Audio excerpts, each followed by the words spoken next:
আজকে আমরা বানাবো খুব সহজ আর মজাদার ডিম পাস্তা। কম সময়ে পেট ভরবে আর স্বাদও হবে দারুণ। পাস্তাটা সেদ্ধ করার জন্য জল দিয়ে দিলাম। ওই জলে তেল ও লবণ দিয়ে নেব।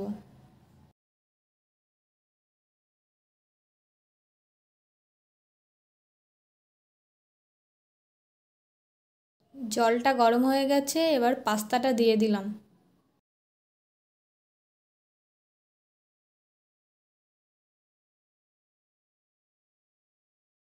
সেদ্ধ হওয়ার জন্য 4 থেকে 5 মিনিট ঢেকে দিলাম।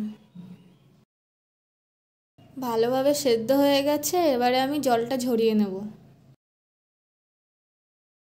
এবারে একটা ডিম ভেঙে নিলাম।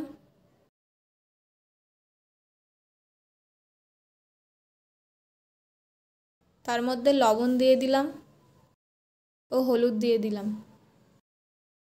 ডিমটা ভাজার জন্য কড়াইটা গরম হয়ে গেছে, এবার তেল দিয়ে নিলাম।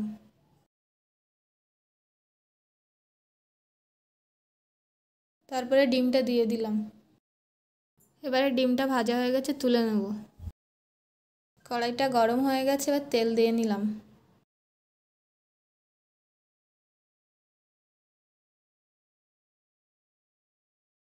তার মধ্যে পেঁয়াজ কুচি দিয়ে দিলাম।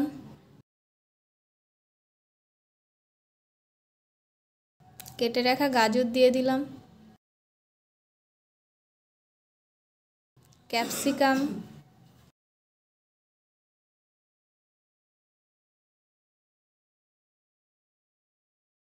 ও 2-4 কোয়া রসুন কুচি দিয়ে দিলাম।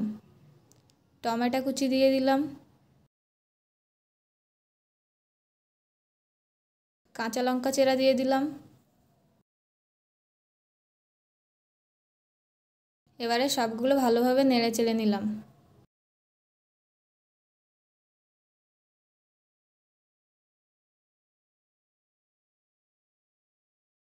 হলুদ দিয়ে দিলাম।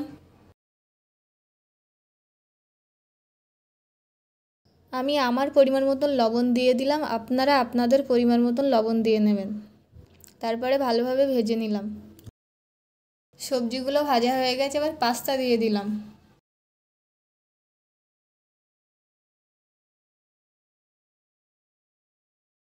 সব পাস্তাগুলো দিয়ে নেড়ে চেড়ে নিলাম। তারপর ভেজে রাখা ডিমগুলো দিয়ে নেড়ে চেড়ে নিলাম। দেখুন পাস্তাটা হয়ে এসেছে, এবার নামিয়ে নেব।